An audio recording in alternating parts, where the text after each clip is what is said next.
Graça e paz, meu irmão, tudo bem? Bom estar aqui mais uma vez contigo para a gente estudar juntos aí a palavra de Deus em mais uma aula da nossa Escola Bíblica Dominical, dando sequência aqui na leitura da revista que diz assim como título, né?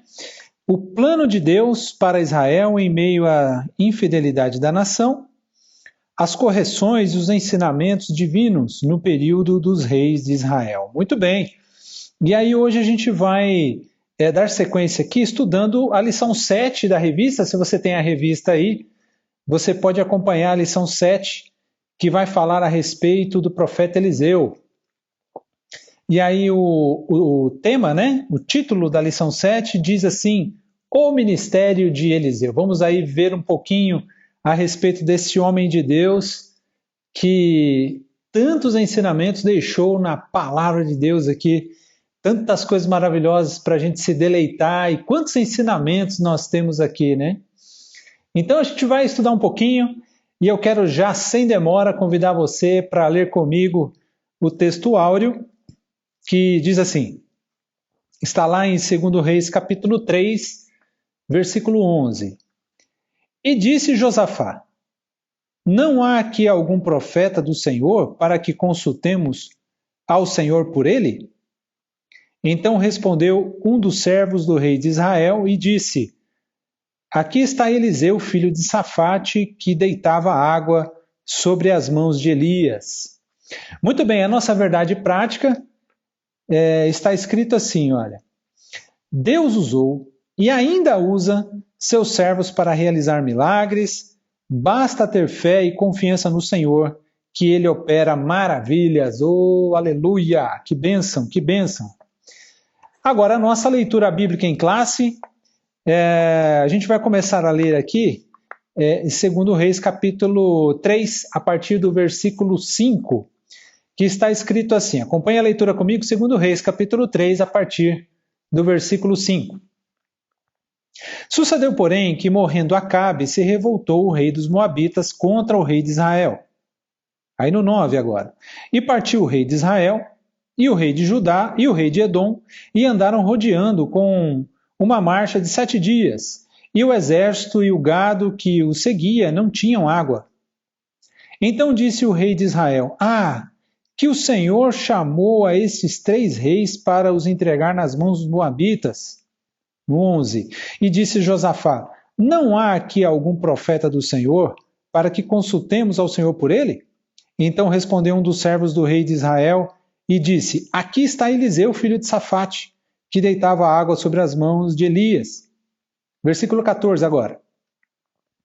E disse Eliseu, vive o Senhor dos exércitos em cuja presença estou, que se eu não respeitasse a presença de Josafá, rei de Judá, não olharia para ti, nem te veria. 15. Ora, pois trazei-me um tangedor, e sucedeu que o tangedor, tangendo, né?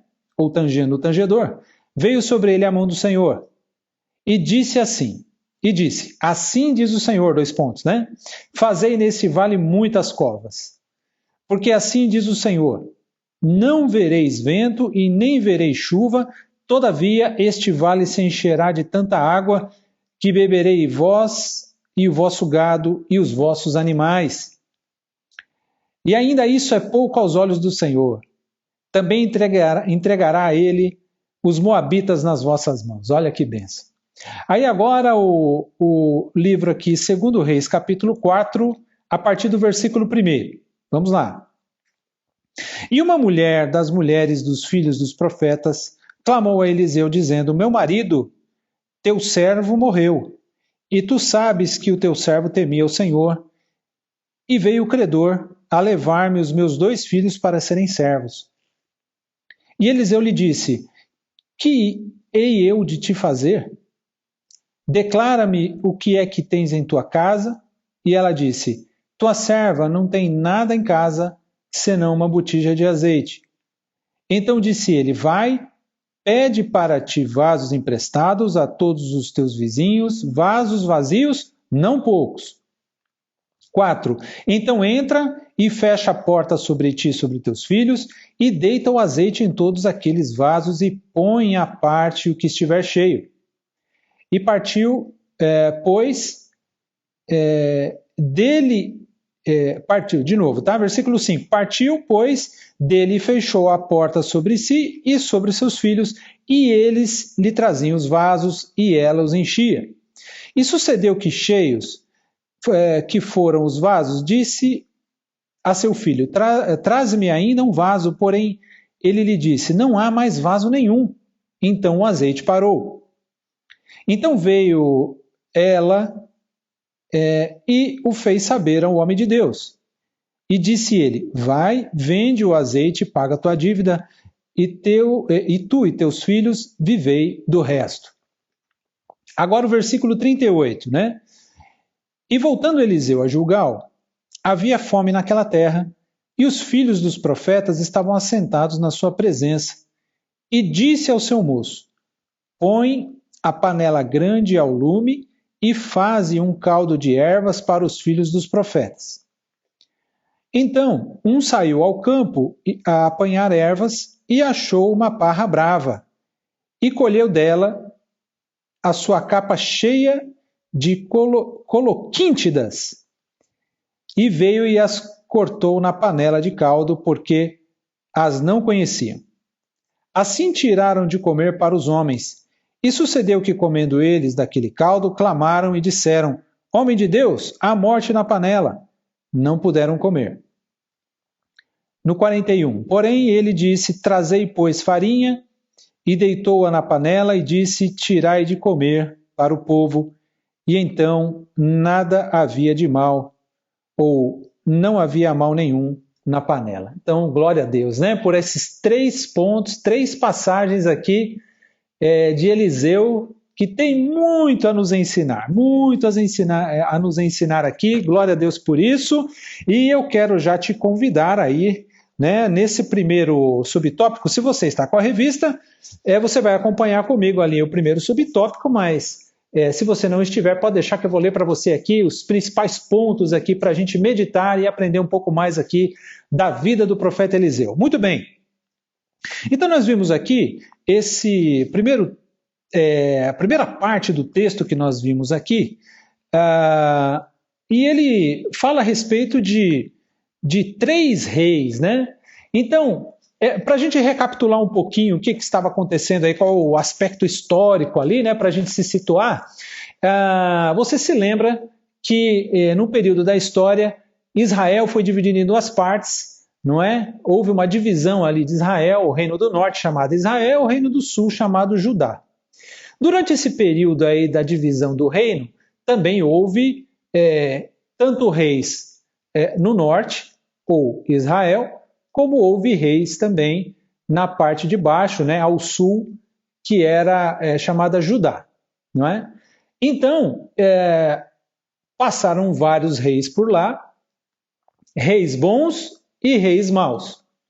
Agora é interessante que o fato de ele ser considerado pela Bíblia, esses reis serem considerados pela Bíblia como reis bons ou reis maus, não quer dizer que eles eram maus administradores ou maus líderes do povo.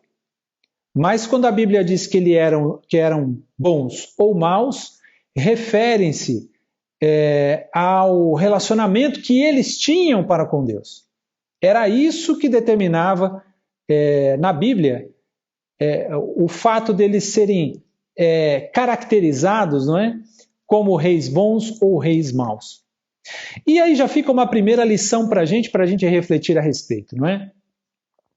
Porque a gente observa aqui, segundo o que a Bíblia nos ensina a respeito desse texto, que eram considerados bons aqueles que tinham relacionamento bom com Deus, que tinham relacionamento de temor a Deus. E aqueles reis maus, não tinham relacionamento com Deus, pelo contrário, praticavam atrocidades aos olhos de Deus, não é? Esses eram os bons e os maus. Agora, na nossa vida hoje, nós podemos assim colocar como que o nosso relacionamento também sendo bom com Deus, que isso traz para nós atributos e traz para nós qualidades que vão determinar a nossa vida nos aspectos familiares, nos aspectos profissionais, ministeriais, aonde quer que a gente esteja, vão determinar o nosso sucesso, não é? Se seremos bem-sucedidos ou não, através do quê? Através do relacionamento que nós temos com Deus. Se nós tivermos um relacionamento com Deus de temor, observando a lei de Deus, buscando andar na justiça e na retidão do Senhor, certamente as bênçãos de Deus nos acompanharão. E aí eu quero trazer aqui à memória, nessa reflexão com você, o versículo 33 de Mateus capítulo 6, que fala a respeito disso, que é um versículo bastante conhecido e eu quero trazer de novo aqui para a gente meditar juntos, que está escrito assim: mas busquem em primeiro lugar o reino de Deus e a sua justiça, e todas essas coisas lhe serão acrescentadas, não é? Então, o Senhor Jesus está ensinando a respeito de que primeiro nós devemos buscar o reino de Deus e a sua justiça, e as coisas secundárias, vamos pensar dessa forma, né? Porque tudo é secundário quando a gente coloca Deus em primeiro lugar. Quando nós colocamos Deus em primeiro lugar, buscamos a sua justiça, todas as outras coisas são secundárias, porque em primeiro lugar da nossa vida deve estar o Senhor, não é? Então, quando nós buscamos, então todas as outras coisas são acrescentadas e nós somos abençoados, não é? Aqui o Senhor Jesus está dizendo, está falando, ensinando a respeito de alimentação, de vestimenta, mas nós podemos estender também a bênção como algo que traz plenitude para a nossa vida. Se buscarmos ao Senhor e a sua justiça em primeiro lugar, as outras coisas serão acrescentadas. Se tivermos um bom relacionamento com Deus, seremos considerados da parte de Deus como bons, no sentido assim de que nós não transgredimos a Deus e que o fato de termos um bom relacionamento com Deus vai trazer para nós condições, qualidades, capacitação para sermos bons líderes, para sermos bons administradores, não é? Daquilo que Deus colocar nas nossas mãos, da nossa família e tudo mais, não é? Louvado seja Deus por isso. Mas, dando sequência aqui na nossa revista aqui, diz que, então, os reis do norte, ou seja, de Israel, chamado Jorão, não é? Do sul, que era chamada Judá, não é?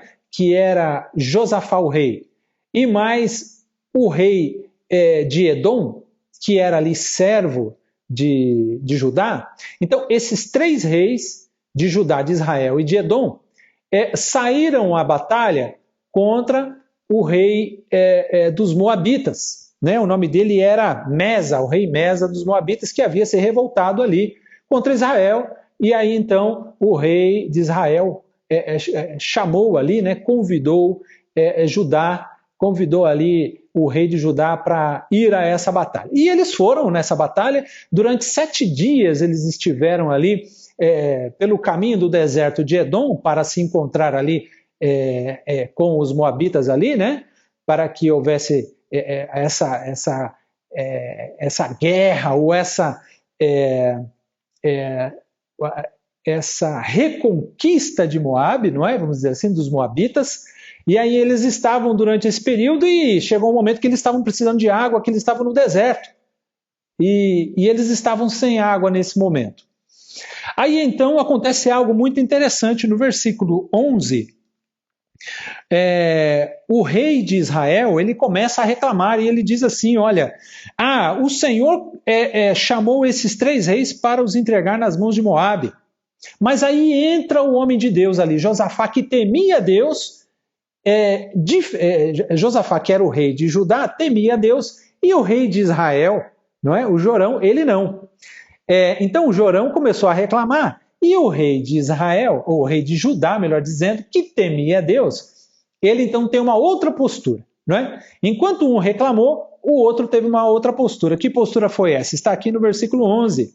Josafá perguntou, não há aqui algum profeta do Senhor para que consultamos o Senhor por meio dele? Não é? Então aí um dos servos do rei de Israel respondeu, aqui está Eliseu, olha aí o profeta Eliseu aí, filho de Safate, que era servo de Elias. Então interessante que aqui um segundo ponto que eu quero trazer aqui para a nossa reflexão é que um reclamou e o outro buscou a presença de Deus. Enquanto um reclamou, o outro buscou a Deus. E aí eu pergunto para você, meu irmão, em que posição nós estamos hoje? Em que posição você está? Você está hoje numa posição mais de reclamar da situação? Ou você está mais naquela posição de buscar a Deus? De buscar a palavra de Deus? De buscar uma direção de Deus? Querido, se você estiver, de repente, num momento como esse do primeiro rei, não é? Que esteve mais reclamando do que buscando a Deus, meu irmão, é tempo da gente se voltar para Deus. Então é tempo da gente deixar isso de lado, de deixar esse mau exemplo aí de Jorão, não é? E buscarmos o exemplo de Josafá e buscarmos ao Senhor, não é? Louvado seja o nome do Senhor por isso. Agora, vamos continuar aqui a nossa reflexão aí a respeito desse texto maravilhoso. Porque o texto vai se desenrolando, e aí a gente vê aqui, a partir do versículo 14. Então Eliseu ele vai entrar em ação aí nesse momento, porque Josafá pediu, não é? Tem algum homem de Deus aqui? E aí alguém de Israel disse assim, tem o profeta Eliseu, não é? Que caminhou com Elias. Então Eliseu entra em ação aqui. E ele diz o seguinte, no versículo 14. Tão certo como vive o Senhor dos Exércitos, em cuja presença estou, se eu não respeitasse a presença de Josafá de Judá, olha aí, respeitando ali o homem de Deus, né? Não daria atenção nem olharia para você. Para quem?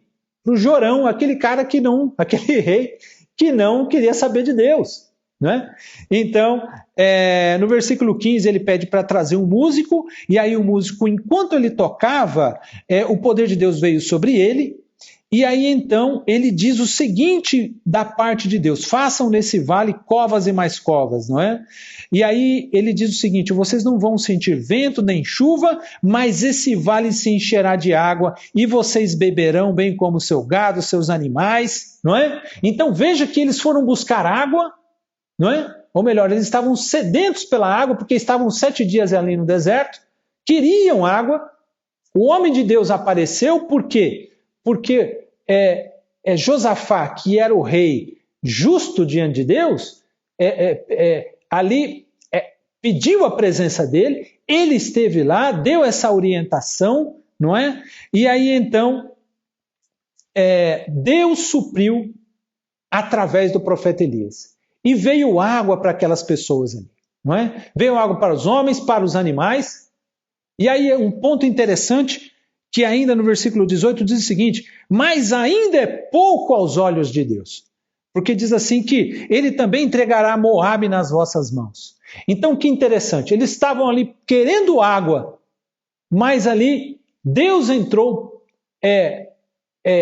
com o seu milagre, com o seu socorro, em favor de Josafá, que era um rei justo, mas os outros foram abençoados. Jorão foi abençoado, o rei de Edom foi abençoado, porque estava junto, porque Josafá estava junto. E aí eu me lembro a respeito da sombra de Pedro, porque a Bíblia diz lá no livro de Atos, capítulo 5, versículo 15, que a sombra de Pedro era suficiente para que pessoas fossem curadas. Então, que coisa maravilhosa, meu irmão. Então, saiba que você também, a tua presença somente pode trazer cura, pode trazer bênção para as pessoas que estão ao teu redor, mesmo que essas pessoas não conheçam a Jesus, não é? Como aconteceu aqui. Aqueles que estavam com Josafá foram abençoados por causa dele, não é? Então, Deus se lembrou de Josafá, abençoou a vida de Josafá e a água chegou até aquelas pessoas. E aí entra um outro ponto interessante, que Deus quando vai te abençoar, porque você é reto diante de Deus, porque você teme a Deus, Deus vai te surpreender. Oh, aleluia.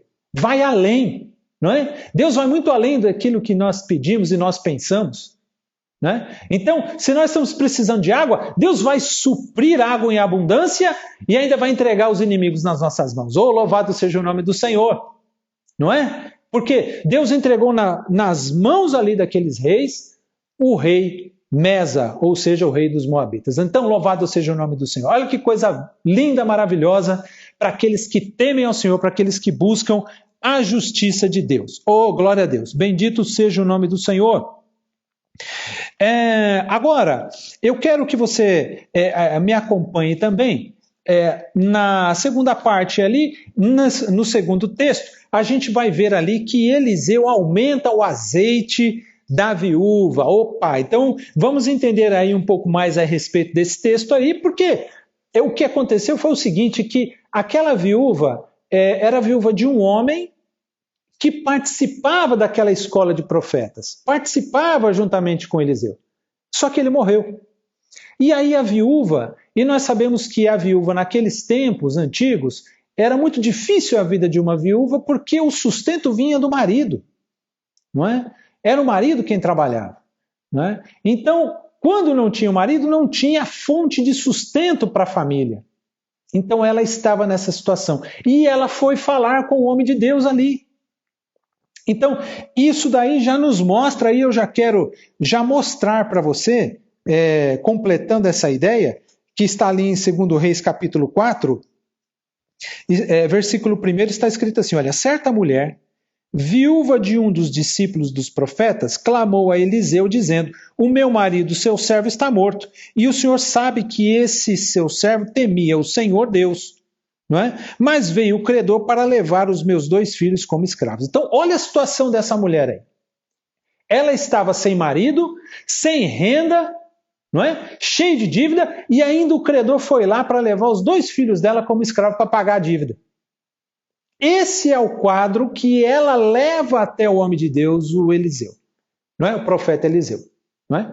Então, a primeira coisa que eu quero trazer aqui para o nosso aprendizado, para a nossa reflexão diante de uma situação difícil, como essa mulher estava, o que ela foi fazer primeiro? Ela foi buscar uma direção de Deus. Ela foi buscar no profeta. Ela foi buscar na palavra de Deus, ou a palavra de Deus, ou a direção de Deus para a vida dela. E nós também precisamos fazer a mesma coisa. Estando numa situação difícil ou não, precisamos depender do Senhor em todo o tempo. Precisamos buscar a palavra de Deus, não é? Hoje, nós precisamos buscar o profeta para que nós possamos seguir aí a direção de Deus? Não! Hoje nós já temos o Espírito Santo de Deus, o próprio Deus vivendo dentro de mim e de você. Oh, glória a Deus, não é? Aquele que recebe o Senhor Jesus como Senhor e Salvador, esse tem a presença do Espírito Santo vivendo dentro de si mesmo. Oh, que privilégio maravilhoso, não é, meu irmão? Agora, nós precisamos buscar através da palavra de Deus o discernimento para que tenhamos a direção correta para tomarmos as decisões da nossa vida. E foi isso que essa mulher fez. E ela foi ali buscar do profeta uma direção, um socorro. E então ela fala com o profeta a respeito disso, e aí o profeta no versículo 2 diz assim, Eliseu perguntou à mulher, o que posso fazer por você? Diga-me o que é que você tem em casa, e aí ela respondeu, essa tua serva não tem nada em casa a não ser um jarro de azeite. Então Eliseu disse, vá, peça emprestadas vasilhas a todos os seus vizinhos, vasilhas vazias, muitas vasilhas, não é? Depois entre em casa, fecha a porta atrás de você, dos seus filhos, ou seja, ele falou assim, olha, entra na sua casa, fecha a porta, pega essa vasilha de azeite que você tem e começa a encher as outras vasilhas que você pegou emprestado da vizinhança toda ali, porque ela saiu e foi pegar, não é? E aí ela começou a encher de azeite, com aquela botija única que ela tinha de azeite, ela começou a encher. E foi enchendo primeiro e pôs de lado ali. E pedia para o outro filho, traz o outro aqui. E aí trouxe, e ela ia enchendo. E aí cheia ela colocava de lado. Pedia para o outro filho, traz mais um, e traz mais um, e traz mais um. E foi enchendo, enchendo, enchendo. Até que chegou o momento que acabaram-se as vasilhas.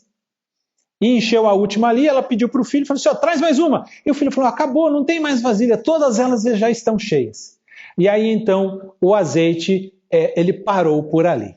Louvado seja Deus por isso, porque ali a gente tem alguns ensinamentos maravilhosos, não é? Tremendos mesmo. E agora, algo que eu quero destacar com você, está no versículo 2. Diga-me, o profeta disse assim para ela, diga-me o que é que você tem em casa. E ela disse assim, eu tenho um jarro de azeite. Agora, meu irmão, o que eu quero chamar a sua atenção aqui é que, na verdade, esse jarro de azeite ele era só um instrumento para Deus operar o socorro, o milagre para aquela mulher. Na verdade, ela tinha muito mais do que um jarro de azeite. Ela tinha obediência, ela tinha fé, ela tinha temor, ela tinha coragem para ir lá, bater na porta dos vizinhos, ir lá pegar, não é? Emprestado aquelas vasilhas. Ela tinha disposição, ela tinha bom ânimo, ela tinha força, não é? Então, ela tinha todos esses atributos. E o que eu quero chamar a sua atenção aqui, meu irmão e minha irmã, é que esses atributos, eles não mudaram. Eles são os mesmos. Talvez você não tenha uma vasilha de azeite hoje para esse socorro que você precisa, para esse milagre que você precisa, para esse mover de Deus na sua vida que você precisa. Você não tem esse azeite, essa botija de azeite. Mas Deus vai te mostrar outro instrumento qualquer para que Ele possa realizar o milagre na sua vida. Agora, atributos que não mudam devem estar presentes na sua vida. Assim como estava presente aqui nessa mulher, que são esses que eu te falei. Obediência, fé, temor, não é? Bom ânimo, coragem, disposição. E aí Deus vai entrar com um milagre na sua vida em nome de Jesus. Tá bom, querido? Em nome do Senhor. Sempre fundamentado na palavra de Deus. Que foi a primeira coisa que essa mulher foi fazer. Foi buscar ali o servo de Deus ali, o profeta, não é? Louvado seja Deus. Vamos avançar aqui. Agora, um outro ponto que eu quero chamar a sua atenção aqui, que foi o seguinte, que essa mulher aí, ela foi lá e começou a pedir emprestado, não é? Começou a pedir emprestado para todas aquelas vizinhas ali que estavam perto delas, conforme a orientação do profeta Eliseu. E ela trouxe, e Eliseu falou para ela fechar a porta, ficar só ela e os filhos dentro de casa e começou a fazer aquela operação ali. Agora, meu irmão, que coisa interessante que é a forma como a fé opera em nossas vidas. Ela não tinha azeite para todas aquelas vasilhas. Ela só tinha azeite dentro de uma. Mas ela agiu como se tivesse azeite para todas aquelas vasilhas. Oh, glória a Deus. Meu irmão, isso é fé. Isso é crer na palavra de Deus. Porque talvez a gente também não tenha tudo o que nós precisamos para o nosso milagre, para o nosso socorro, para o mover em nossas vidas. Mas pela fé, se Deus está revelando para nós, se Deus falou ao teu coração, então você deve agir como se você já tivesse esse azeite também. Como se você já tivesse esse socorro, como se você já tivesse essa bênção na tua vida, nas nossas vidas. E tem um texto aqui que eu quero falar para você rapidamente, que é um princípio que Deus nos mostra, que está lá em Mateus capítulo 21, 22, versículo 22, não é? Em que o Senhor Jesus aqui, ele nos ensina algo tremendo e maravilhoso. Está escrito assim em Mateus capítulo 21, versículo 22. E tudo que pedirem em oração crendo, vocês receberão. Então, Jesus está dizendo assim, olha, não existe ainda. Mas se vocês pedirem segundo a direção de Deus, a revelação de Deus, crendo, vocês vão receber.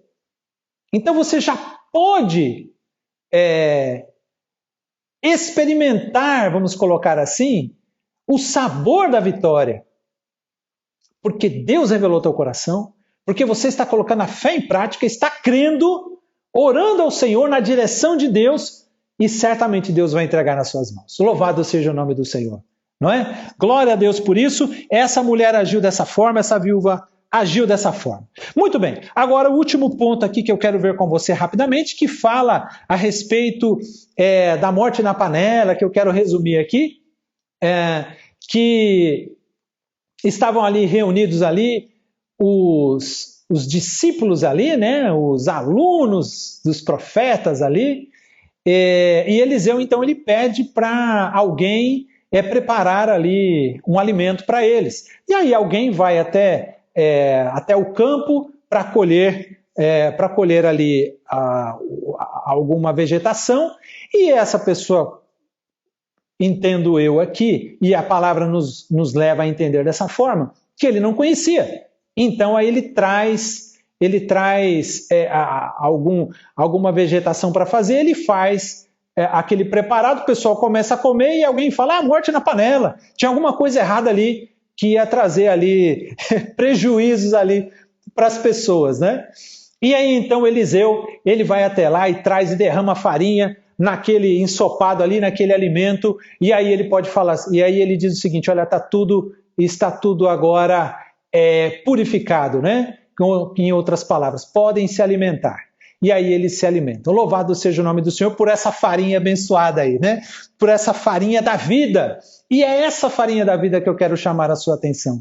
Porque talvez na nossa panela, né, que estamos preparando para nos alimentar, e aí a gente tem duas formas de ver essa panela, né? Esse alimento. Pode ser o alimento físico, e aí nos leva a refletir a respeito de como que a gente está preparando, o que nós estamos trazendo para dentro do nosso corpo, não é? Em termos de alimento físico mesmo. Será que nós estamos aí exagerando um pouquinho no açúcar? Ou exagerando um pouquinho no sal, exagerando um pouquinho na gordura, tudo aquilo que a gente sabe que não é bom, não é? Então Deus está trazendo aí essa mensagem para a gente pensar e refletir a respeito da nossa alimentação e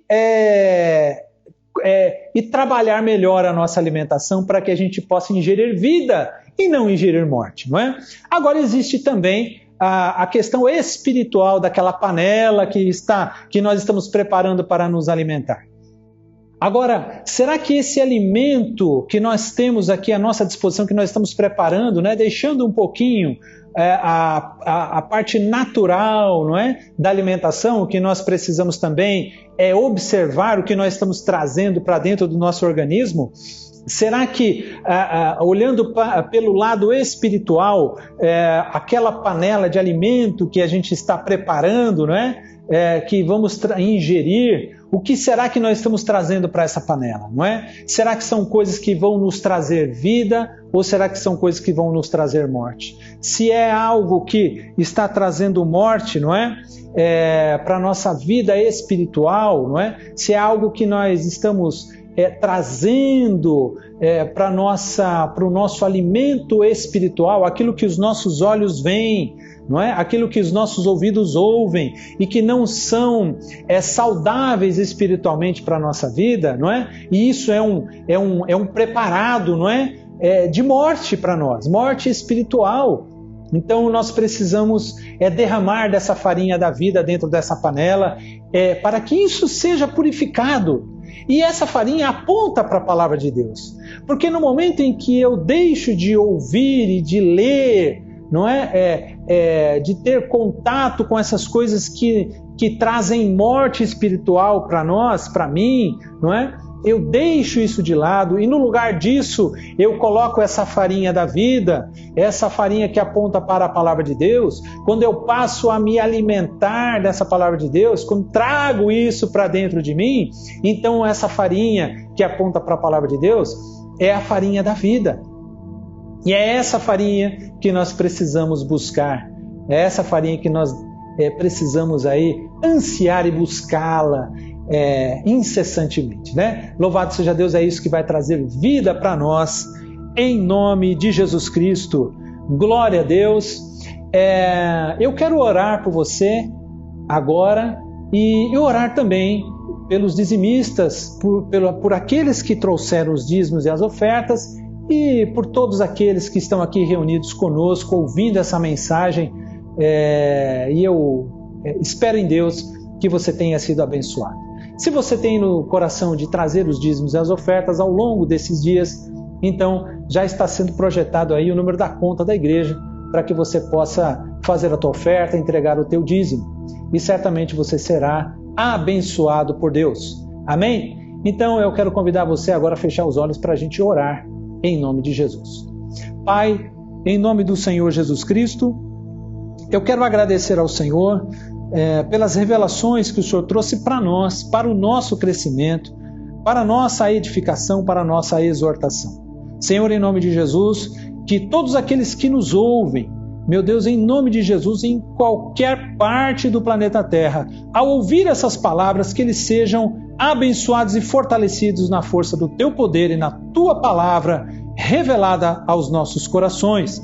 Em nome de Jesus, eu declaro bênção, saúde, paz sobre esses amados que estão nos ouvindo, em nome do Senhor Jesus Cristo. Oro também pelos dizimistas, pelos ofertantes, meu Deus, que estão preparando ou trazendo diante do Senhor, meu Deus, a contribuição, que eles sejam abençoados pelo Teu poder, abençoados, meu Deus, pela Tua misericórdia e graça, em nome de Jesus Cristo.